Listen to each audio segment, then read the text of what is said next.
Hey everybody, thanks for coming to this one. As you can probably tell from the title, this is going to be a totally ridiculous talk. So if you take yourself seriously, there's other talks that are awesome. So here we go. I guess before I get started, I want to thank St. Con for taking a chance at a really non-traditional talk. Shout out to Kelly and folks. Also, this is my first time in Utah, and it's actually like a really beautiful state. That's the shot from my hotel. So I sent that to my friends and I said, guys, check this out. And they're like, Chad, that's amazing. And I'm like, yeah, can you believe how close that Arby's is? I'm gonna move here. So amazing, beautiful place. So moving on to the agenda. So this pretty much sums it up. If you can't tell from that, this talk is gonna be about fun. It's not gonna be about work, it's gonna be about fun. Now there's going to be a bunch of things we can take and apply to a professional setting. Really exciting stuff, but generally this is going to be about having fun. So just to give you a warning. So what is this talk about? This talk is about a game that I helped make called Cryptomancer. It's actually a tabletop role-playing game about hacking. It was designed by, well, I used to be a threat and malware hunter or cyber hunter. It actually said that on my business card. That's embarrassing, but also with help from a systems administrator, so somebody who actually has to make the spice flow in an organization. So yeah, it's pretty much traditional Dungeons and Dragons style tabletop role-playing game, but it has a really strong IT core. Good enough to hopefully entertain folks like you, but also enough to kind of teach non-technical people how this stuff works. Just so I know what I'm working with, how many of you have ever played either Dungeons and Dragons or a tabletop role-playing game like that in your life? So almost everybody. I love IT. This is awesome. You're my people. Well, good. So it was built by these three guys. The guy at the top pretends to do security. The guy in the middle actually does secure things, and then the other guy draws stuff. Who we are is boring with the exception of the interplay between security and IT. When I was working with Tim, the sysadmin who helped me make this game, I would frequently bring him systems or ideas and I say, hey, review this, check this out. And frequently the response was, great, you made a data prison. This is so boring and none of your users are actually gonna want to do anything with this. These dwarves and elves in this game are gonna just throw this thing in the trash and use a bunch of tin cans connected with strings to communicate because you've made a data prison. Way to go, security guy. So that interplay was actually super helpful throughout the development process. So for maybe like the 5 of you in this audience who don't know what a tabletop role-playing game is, here's the short version. It's basically Star Wars Kid meets like military war planning and war gaming. The description we've settled on is it's basically like when kids are in a playground playing pretend, except it's for adults, and disputes are basically handled with dice rolls and rules. That's all it is. It's like communal storytelling for grown-ups. So why did we make a game that's a fantasy tabletop role-playing game that's about IT and hacking? For 3 reasons. 1, we thought it'd be a fun way to kind of reach out to a community who was not technical, although there's a lot of overlap as we've seen in this audience. Basically reach out to tabletop gamers and say, hey, this stuff is for you. We want you to learn this stuff and have fun with it. And it's actually not as hard and not as inaccessible as sometimes the security community makes it. Next, because we've all seen this, Hollywood hacking is terribly, terribly boring. Obviously that's changed with stuff like Mr. Robot, but historically, hacking or IT security in almost any media is boring as sin. And lastly, because there's very pervasive ideas where people say stuff like, I don't care, I have nothing to hide when it comes to surveillance, generally. It's a lazy argument, but it's a very, very powerful and pervasive argument. So basically, this is a gentle form of activism to try to get people who don't wear a tinfoil hat, aren't in IT, don't want to destroy the system, basically kind of nudge them and let us kind of understand some of our perspectives. So here's hacking in RPGs to summarize, or better yet, with a graph. So basically in a game, there'll be some kind of scenario where somebody wants to get the data. There is some kind of obstacle, usually a firewall, and then there's a character who goes into this like cyber trance and just hammers away at the keyboard. Somebody at the table rolls a die and gets a 20 or something, and then bam, you have the data. So that's a useful abstraction for people who really don't care about IT or hacking. They just kind of like, it makes sense. But for anybody who's in our industry, this is absolutely boring. You didn't learn anything. You didn't actually learn how a system worked and deconstruct it and then abuse it in ways that the author never anticipated. You did not hack a thing, you rolled the dice. So we're trying to change that even with non-technical people. And then lastly, again, the nothing to hide argument, super pervasive. So this game is sort of a manifesto against that. I defer to Wikipedia for all my legal needs and everything, so you should too. Okay, enough about talking about the game. Let's actually do an RFC. So yeah, treat this like this is actually a technical review. I'm asking you, IT and security scholars, to actually challenge me on some of the concepts here. Okay, so like I said, this is a traditional tabletop fantasy game. There's dudes chucking fireballs and there's people killing orcs. Moving on. Next, there's this meta plot of the Risk Eaters. It's basically this organization that is the cross between the NSA and the Spanish Inquisition, and they're basically chasing down the characters in the game and doing bad, terrible things to them. So the players are always on the run from this organization that loves to do surveillance and control the world. Moving on. And then lastly, this fantasy world is connected by something called the Shardscape, which is basically kind of like the modern internet. The rest of this talk is going to be breaking down exactly how this works, what it looks like in the game space, and why it matters. So we're going to start with Cryptomancy 101. First of all, on the cover of the book, there's this elf lady that's holding this gem. That's a shard. Think of it as a mobile endpoint, like your phone. With the exception of there's no storage or data persistence on that thing. It's merely a communication channel. Okay? So the way it works is somebody can grab one of these shards, they can think something, and what they think is transmitted to another shard. But it's not that simple. So you take a large shard and you break it into an equal number of pieces, and now you basically have a private shard net. So shard nets, it's basically a private network of things connected to each other. However, it's not as easy as just saying, I want to communicate with that shard. Actually, the way it works is if you create a message from your head through this crystal to this private network, it actually doesn't go to a single shard, it goes to all of them. So in that sense, these messages or echoes, we'll explain why we call them that, are basically like UDP packets over a wireless network. Basically, unless precautions are taken, everything is in clear text, and every message goes to every member of that private network.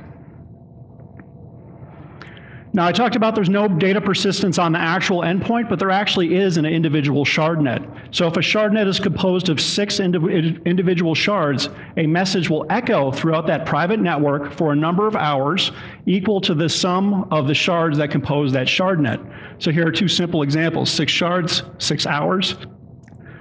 And that's why they're called echoes. In fact, there's no real timestamp on these messages, but what there is brand new messages will appear very, very vibrant and bright and fresh, and messages that are old will be continually degrade where you can't even see them anymore. So in a case where you have a simple shard net that's composed of 6 shards and there's a brand new message, you know it was in the last couple of minutes, but if it's further degraded, you know, oh, this message maybe happened 3 to 4 hours ago or more. Now that creates a problem. When all these messages that you're sending are going to everybody on that private shard net and not just an individual, you basically have a situation where you have no privacy. So how do you solve that problem? Okay, we're going to do some Alice and Bob stuff, and of course anytime we see Alice and Bob, there's always Chuck, who has been basically eavesdropping since math was invented. He's always there. But in this case, you have Alice and Bob are trying to communicate with each other securely on a private shard net, but you have an eavesdropper on their network. Yes, sir? That could be like 64 hours. Yep. You create a message for a shard network, and near the end of the message duration, split your shard. Can you extend the life? Yeah, you cannot. The question was, can you sort of extend the life of an echo in any means by either reducing the number of shards you have in your network or expanding your network? You can't. We'll talk a little bit more about some of those scenarios, though. So back to Alice, Bob, and Chuck. Again, Alice and Bob want to communicate securely on a network where there's an eavesdropper. So the problem is, if she sends a message, because Chuck is on the same network, Chuck is going to get that. So here come key phrases, which essentially works like symmetric encryption. The way it works is Alice is going to grab her shard. She's going to raise a hand, which tells the shard that she's about to encrypt her message. While she's holding her hand, anything she thinks is now basically the key that's going to be used to encrypt her message until she lowers her hand. At that point, anything she thinks, any clear text messages she thinks, is going to be encrypted with that key phrase and sent over the wire. It's going to be sent to everything in that network. Now, someone who knows the key phrase, because maybe she shared this key phrase with Bob before they hopped on the network, anybody who knows a key phrase, that ciphertext is going to turn into clear text. They'll get the message. Anybody who doesn't know that key phrase is not going to, they're just going to see ciphertext, just complete nonsense. And it's as simple as that. Bob knows the key phrase because they shared it beforehand, and now Chuck, he's hosed. So there's a couple caveats where I'm going to deviate from real life in this like IT abstraction just because we had to make some hard decisions when it came to how do we make this work in a tabletop scenario as opposed to in IT. So in this environment, this imaginary environment, a key phrase is either known or unknown. You can't just sit there and guess. And also, decryption in this setting is instant and automatic. As long as you have heard, read, or uttered a key phrase in your entire life, you have the ability to decrypt any message that was encrypted with that key phrase. So basically, your ability to decrypt messages on a network is based on your own sort of mental lexicon of everything you've ever heard or read or said in your life. We'll talk about scenarios where people can kind of artificially expand that in the game setting.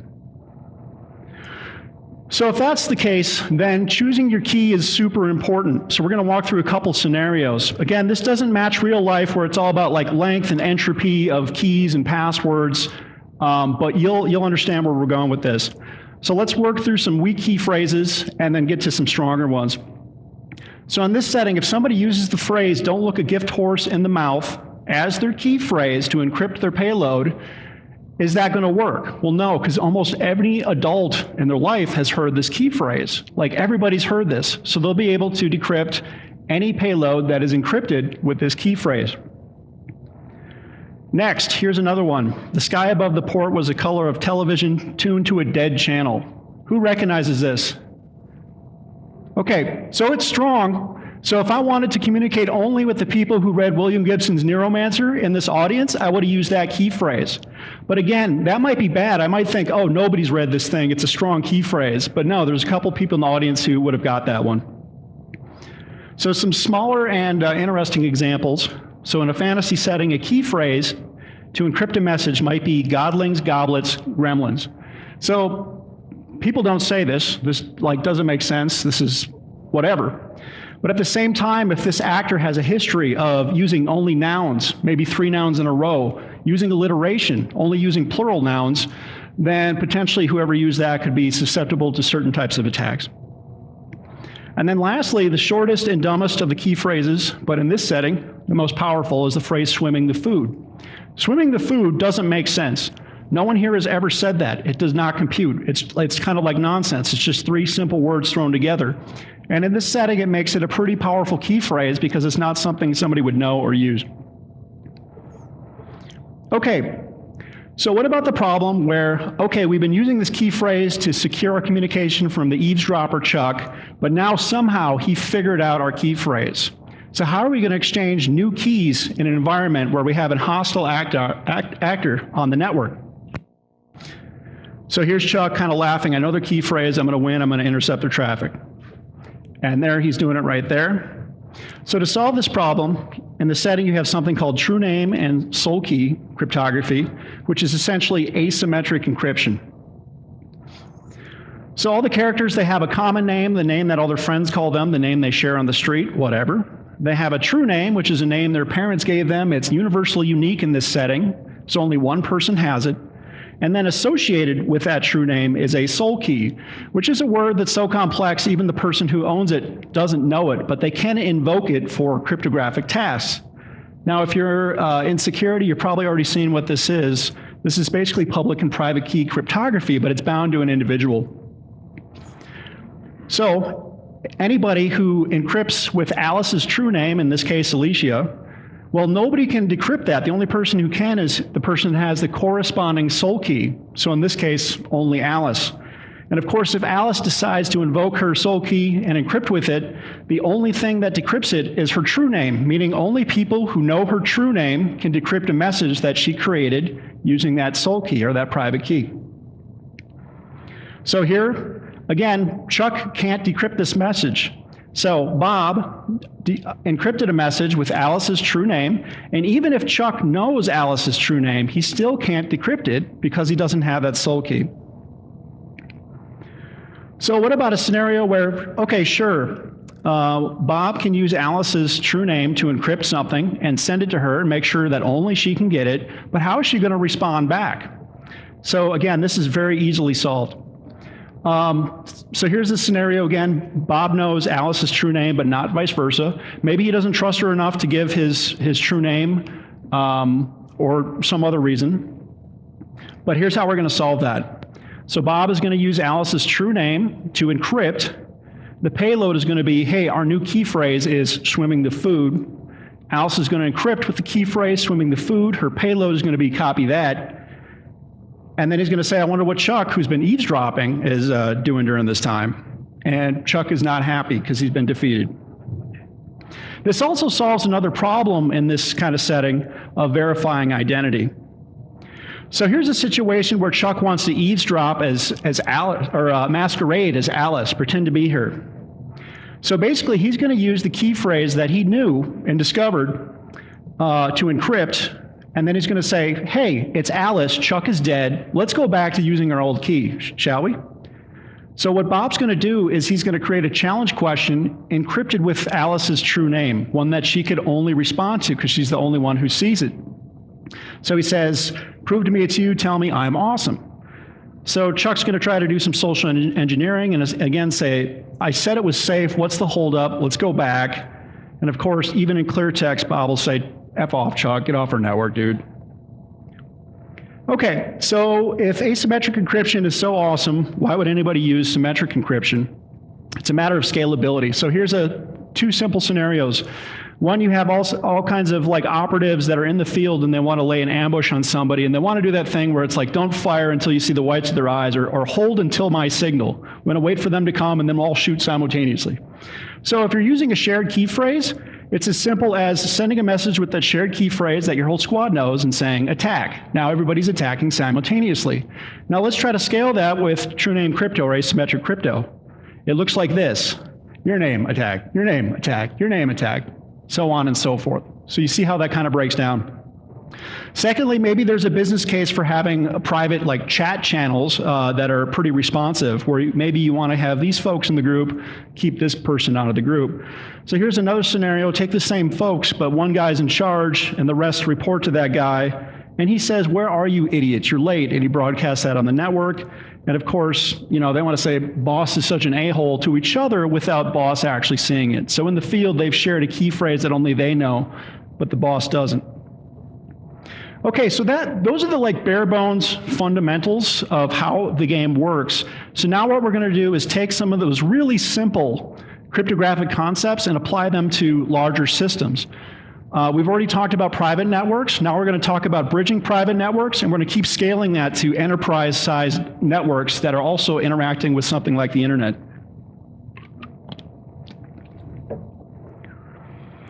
Okay, so how do private networks talk to each other? Again, if you have a shard net, only the members of that shard net can communicate with each other. The others can't. So how do you solve that problem? So here's an example of what it looks like. There's somebody talking, and only the other people in a shard net are getting those messages. So all you have to do is basically bridge the two networks. So basically, there's a character in the setting that is holding a shard from one shard net in one hand, a shard from the other shard net in the other hand, and they basically become a router for those two networks to talk to each other. That person is no longer an active participant. They can listen, but basically they've become a piece of network hardware. In the game, we call those bridges, and they bridge networks.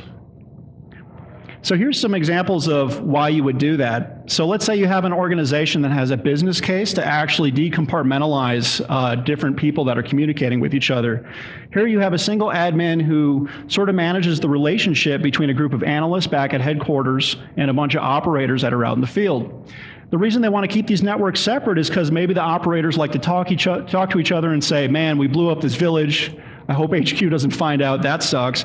Meanwhile, the analysts are back at HQ saying, we totally set these guys on a suicide mission, I hope they don't find out. And then the crypto admin says, would everybody shut up? I need to kind of bridge the communication here. And then when they're all talking to each other on the same network, then both sides pretend that everything's going hunky-dory.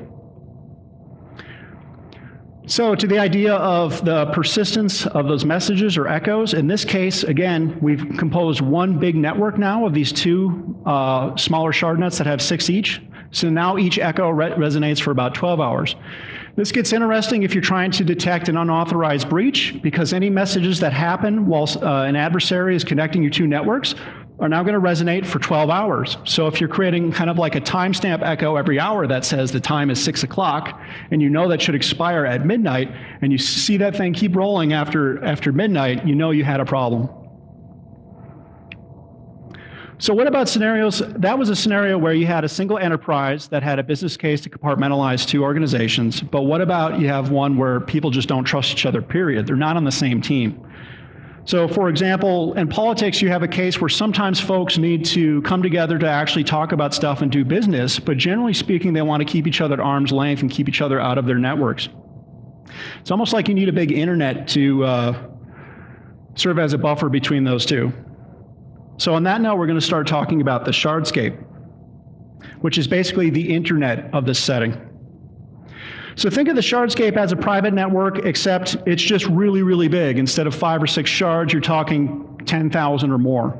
And so if you take the idea of echoes resonating for a number of hours equal to the members, you're talking about a single message is going to persist in the shard net for longer than a year. And if you have people creating them all the time, you're going to have hundreds of millions, perhaps billions of echoes in this environment.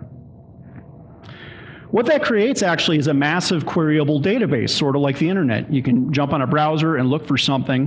When you connect to the internet, it's not like the mass of the internet's knowledge is blasting into your brain. You actually have to sort of query it. So that's kind of how it works here. It's much slower than a private network. But if you know what you're looking for, you can find it. And kind of here's how that works. You connect to the Shardscape, and you think really hard about a certain string. And what's going to return to you is any clear text string of whatever you thought of. So in this case, the price of bread. Basically, what's going to rise above all the noise that you're seeing is messages where people are talking about the price of bread. At the same time, if anybody's using the price of bread as a key phrase to encrypt their message, you're also going to see the contents of that. So you can use this to basically tag certain communications. If you want to make sure everybody reads your message, you'll encrypt it with the word news. Everybody knows the word news. So basically now when anybody connects to the Shardscape and thinks of news, it's going to decrypt your news story, even if they don't know the contents of the news story, and it'll rise to the top depending on the freshness. Okay, so if the internet is a massive, if the Shardscape and the internet are massive queryable databases, they're also home to a place where everyone hates you. At least that's been my experience on the internet. So the problem is, do you really want to bridge your private network with this scary, horrible place? A little background on this picture right here. So I've given a bunch of talks on software as a service and storing your data in the cloud, and sort of helping people cope with the problem of what's clinically called nephophobia, which is irrational fear of clouds. So I'm a big cloud guy. But anyway, the joke was if you give your average security engineer a bunch of crayons and you have them draw their feelings, half the time it's going to look something like this. It's going to be a bright, cheery day, and then it's going to be like, man, if it wasn't for that internet and its stupid dog, like this job would be gravy. My work is so hard. By the way, the other 50% of the time, the drawing looks like this, but I'm not going to touch that one at all. Okay, so going back to the internet and securely bridging your private network, your private shard net with the scary Shardscape. So here we have this big steam-powered octopus-looking thing that has many arms, and it's actually holding these different shards in its arms. We're going to walk through what this guy is right here. So think of a a firewall. A firewall, if it had a baby with like a proxy and a NAT interface, and then it had this giant squid sitting on top of it, but it was also like a steampunk squid, so I'm giving it a monocle and a top hat. And each of its hands is actually holding an individual shard from separate private shard nets. So it's actually connecting them, sort of. It also is connected to the Shardscape, which is that big, scary network I talked about previously. And in its remaining hands, it's actually documenting everything it sees as fast as it possibly can. Every message that's coming through as fast as it can. So in the game setting, these are called golems. And again, these are pieces of network hardware. So if I was a vendor and I was trying to sell you one in this setting, I will talk about its features. So some of its features, it securely connects hostile networks. So actually the golem with its arms holding these shards, it's actually not creating a bridge. What it's doing is it's connecting to a shard net, getting an order, dropping that connection, connecting to another shard net, and then relaying whatever that order was. So there's never any direct connection. It's actually mediating between these two environments. It also has real-time logging. Again, this thing is writing down everything it sees. So later, if you need to do some IR or do an investigation, this thing is actually logging everything that's happening, whether it's good or malicious. And you can review that in this big dusty tome that this thing's writing with ink. It can also automate tasks. So one simple example would be it can create a banner in a network, and basically it will broadcast constantly so anybody who enters that environment sees it. So it might say, welcome to this network, please authenticate with your username and password, any abusers of the system will be tortured to death, or whatever's fitting for this kind of setting. And then lastly, it generates its own true name and corresponding sole key, so people can connect to this thing directly and securely. As far as like vendor features go, you'll notice it's missing threat intel. Again, that's because this game is based on real-life IT security and not fantasy. Thank you. A couple people who laughed. Okay, so let's talk about how this works in the game. Alice and Bob communicating again. You got a golem in between them. Bob is connected to the blue network. The golem is also, and then the golem is also connected to the red network, and so is Alice. So Bob wants to communicate to Alice across this thing. It's going to encrypt with the golem's true name, which only the golem knows. It's going to instruct it, I want you to encrypt my message with the key phrase, swimming the food, and then send the payload, hello Alice. Golem's going to drop that connection, connect to the red network, encrypt with the key phrase it was instructed to encrypt with, and deliver the payload, which Alice will get. Alice will reply using the golem's true name and say encrypt with swimming the food, which is our new key phrase, and say to Bob, hello Bob, and then the golem will do that. Okay, but what about a scenario where they're not part of again, not part of the same enterprise, you don't have trust. This is somebody on a private network that wants to reach out, traverse the golem, go to the Shardscape, and communicate with somebody they maybe met somewhere. In this scenario, Bob wants to speak to Alice, who is on the Shardscape. They met sometime before, so they agreed on a key phrase, and now we're going to see that in action, what it looks like. So in this case, Alice is not totally trusted. She doesn't know the golem's true name, and she's not part of that same network. She is on the Shardscape. So what Bob's going to do is encrypt with the golem's true name, tell it to use that key phrase that they agreed on previously. He's going to say, I want you to start listening for this new key phrase, tether trolloping trolls. And then the payload is going to be, hello Alice, use the key phrase, tether trolloping trolls. So golem is going to drop the connection, connect to the Shardscape, use the key phrase it was instructed to encrypt with, and deliver the payload. Hello, Alice, use the key, tether trolloping trolls. Remember, the golem was instructed to listen for this new key phrase, so it sort of started listening for that or opened up a port or whatever the IT analogy might be that's simplest for folks. So she's going to use the key phrase that she was told in the payload to start using. She's going to encrypt with it because, again, she wants the golem to see this, but she's also instructing the golem, when you connect to those other private networks, I want you to also encrypt with this key phrase. And she's telling Bob, this is the worst password ever. And of course, Bob gets the message that he has the worst key phrase ever. Okay, so we sort of scaled some of these ideas. I'm checking my time here. We're doing good. We scaled some of these ideas. We talked a little bit about enterprise and different business units or different levels of trust having to communicate with each other. So now we're going to talk about breaking all these things, or OffSec, or being a dick. So first up, we're going to start with code breakers. So this is where the game sort of introduces the concept of brute force attacks or dictionary attacks. So in this setting, Alice actually got a hold of one of the shards of Bob's private network. So she's trying to eavesdrop, but man, everybody is encrypting all the things. What am I going to do? Nobody's using simple, stupid key phrases that I need. I can't get any work done here. So there's the message going encrypted to her. She's not getting it. She's struggling. So what is she going to do? She's going to create a bridge, an unauthorized bridge, from her network to theirs. Now, again, she can't do much. She's just sitting back and listening.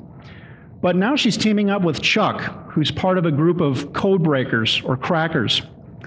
So Chuck is now listening to any communications that are happening over this network. So what makes Chuck special? Here's the traffic going to Chuck. Okay, so think of a slot machine.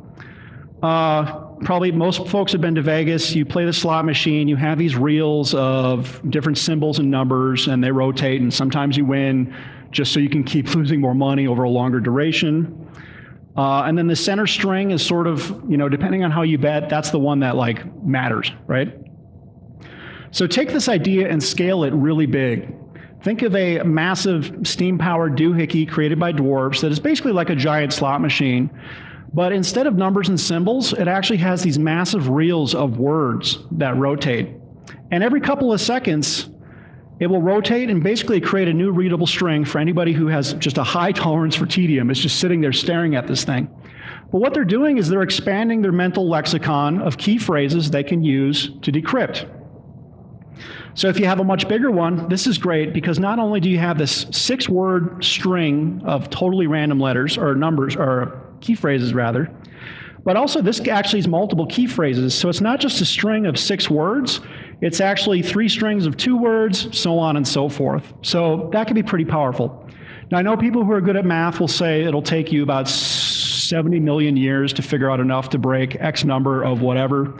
But also, you know what? Dragons aren't real either. This is about teaching people kind of how the stuff works. So again, I don't want to make light of it, but the math does not really jive here. But again, you get the concept.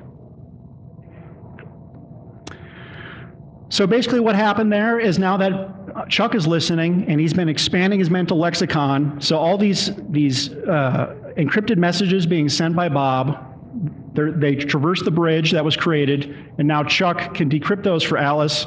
Chuck gives the key phrase to Alice, and now she is decrypting all the things. Hooray. So to the point of how hard this is, or how long it would take for somebody sitting there in front of the slot machine kind of absorbing new key phrases. So if somebody wants to do this well, they can create custom reels. So we talked about the reels, basically containing random words. So if you actually really want to target an adversary and crack whatever key phrases they're using in the setting, you're going to learn as much about them as you can, their occupation, what they like to do, who their friends are, and basically you're going to create custom reels based on what you think that person's mental lexicon of words is. So if somebody was targeting me, they'd say, okay, he's a moron, he's a degenerate who likes fart jokes, that's all we know about him. So basically this is how the custom reels would look. It'd be that simple, and you'd basically be able to crack any key phrase that I personally am using. Okay, now we're going to talk about some network stuff, shard storms, which is basically denial of service attacks and distributed denial of service attacks. So here's a very, very simple DOS attack that wouldn't be effective. So in this case, Alice has created a bridge between Bob's private network and the Shardscape. So now those millions and millions of echoes we've talked about, they're going to traverse her and basically start hammering Bob's private network. That's really bad. He's not going to be able to do normal business. It's going to take forever. But this isn't that problematic because Bob at least has the ability to geolocate the shard that's in his private shard net. So it could be problematic for Alice. We'll just figure out where the problem is and solve, right? So what if Alice wants to do a DDoS attack and she doesn't want any attribution or anybody to figure out where that's coming from? So in this case, Bob is now behind a golem. Alice does not have access to one of those individual shards. It's spooky up here now. So keep in mind, from the previous iteration, the golem is still listening for this key phrase, tether trolloping trolls. So basically, Alice is going to do some search engine optimization here. She's going to encrypt her payload with the word news, which everybody's looking for. She's going to mix that with a little 419 scam. She's going to say $1 million to the first response I see using this key phrase, tether trolloping trolls. So what's going to happen? The entire internet is going to encrypt with the key phrase that the golem has been instructed to listen for and is going to get perpetually hammered by everybody and their mom that wants to get this $1 million. And remember, with the freshness of the echoes, where the most recent one comes first, that means everybody's just going to keep holding their shard and saying, please send me the money, please send me the money, and it's just going to continue. And a golem, since it's steam-powered, it's going to be under such duress, it's going to be bad news. It's going to throw a rod. It's probably going to scribble so fast in that tone that it's going to set it on fire, burning all your logs, and it might even belch out the content of your private networks out onto the interwebs. If Bob was smart, he would have instructed the golem to stop listening for that key phrase after that session that he had established. And also, if Bob was smart, he would not have shared the golem's true name with Alice, because she can open up that port again, and now the golem's getting slammed again. Okay, we're going to talk about offensive cryptomancy. Got a couple minutes left here. So this is basically people using cryptography to do bad things instead of defensive things. So simplest example would be ransomware. Now, we've been talking about Alice, Bob, and Chuck in sort of a traditional crypto way, but keep in mind this is a tabletop role-playing game where people roll dice and kill orcs. So these are also like cool fantasy characters or whatever, walking around a shared fantasy space, doing stuff, leveling up, whatever. I don't care anymore. So there are spells in the game, because obviously there's magic in these games, that do cryptographic things in the meat space. So you have a spell called Babel, which you can encrypt your voice or somebody else's voice. Dissemble, encrypt your face or somebody else's face. Maze, decrypt a physical space such as that door. And the way this works is somebody raises a hand, casts this, encrypts the thing, whether it's your face, your voice, or a door, or whatever. And anybody who doesn't know the key phrase actually can't see it. They can't do anything. If somebody encrypts that door, you can't walk out unless you know the key phrase. So that's how that works. Now let's talk about being a jerk with that stuff. In one scenario, I can cast Babel on myself, encrypt my own voice, so I can hear myself. I know what I'm saying, but unless I've shared the key with you, you don't. Next, I'm going to encrypt your voice. Let's say I'm one of the bad guys and I'm interrogating you. I've encrypted your voice. You don't know the key phrase I used to encrypt your voice because I encrypted my voice first, so now you can't share that key phrase with other people. And then I'm going to go ahead and encrypt your face. So now you're talking about a character in this setting who basically lost their face, lost their voice, and they can't get those things back unless they do what the person wants them to do. So go out and do this, perform these evil deeds for me, and I'll give you your identity back. Crypto-terrorism, I can't believe is this word coined yet? I'm sure it will be. But in this setting, it would work as simple as somebody casting Maze to encrypt the exit of a door with a very complex key phrase, setting that building on fire, and that's really bad. And now you have a situation where the authorities really probably should make it a crime to use this type of magic, although the private sector would probably come back and say, we need to use this to defend our assets and maintain privacy or whatever. So the authorities will say, okay, we'll have some kind of great key escrow system where you can share your keys with the authorities and they'll protect those really well. But then they'll say, while we're at it, we could have stopped that act of terrorism if we also got your communication keys, so why don't you give us those too? And so on and so forth. Another situation, now a good situation of solving problems instead of creating them. Alice has encountered a door she can't get past because it's been encrypted. So she's going to contact her codebreaker buddy again and say, hey, crack this door for me. He's going to cast a spell that lets him look through shards as if they were IP cameras and visually investigate the door and see if he knows the code to actually decrypt that. Gives a key phrase to Alice, problem solved. But that also opens up a can of worms, because what you have is basically a video surveillance network, scalable, expandable video surveillance networks in a traditional token fantasy setting. And this is where I'm wrapping things up on the topic of surveillance.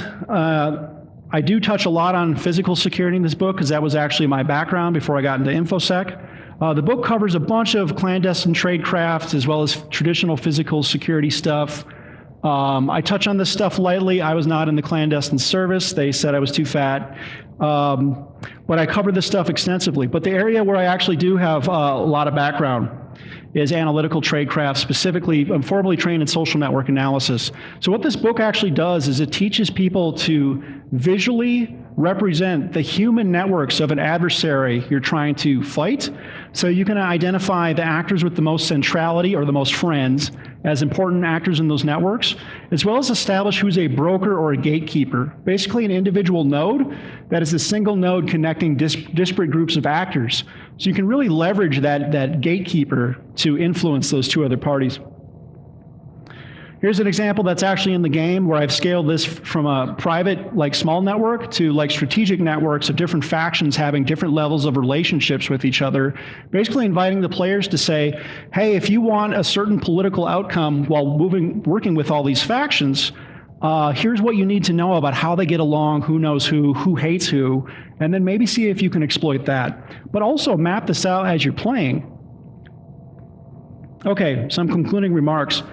One reason I wanted to present this at a big security conference is I just want to create a community of fellow closeted nerd gamers who are out there, who are also in IT, and basically just see if folks are interested in doing this type of thing. Not only playing my game, but also seeing if we can just put more good networking, IT, and cryptography, and privacy, and surveillance literature in media. Because again, historically it's been pretty bad. And in terms of background, like I want all these mindsets, whether you're like a security engineer or you dress up and with elvirs and fight in the forest, like whatever, or if you like doing other stuff, it's cool. This is my contact info. Feel free to hit me up. I think there's a lot of opportunity here. Now, I talked about a game about rolling dice and killing orcs, but you could probably take a similar framework and monetize it and turn it into some kind of corporate tabletoping exercise product. If somebody wants to talk about doing that or whatever, I'd love to help, so hit me up. And I'll leave you with an anecdote. I chatted with a guy on social media who actually played this game, bought the game, ran it for a bunch of people at a gaming convention. His background was he's from the Navy, and he actually got sort of interested in information security when the OPM lost all of his data. But he had a heck of a time getting in because we all know it's actually a really hard field to break into.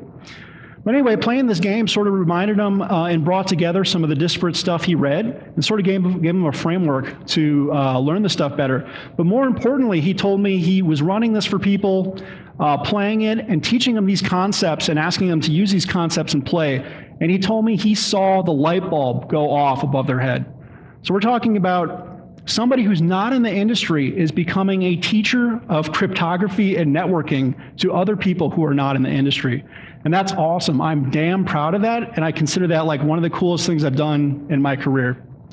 So anyway, please hit me up if you want to chat about stuff. That's all I got. Thanks, everybody.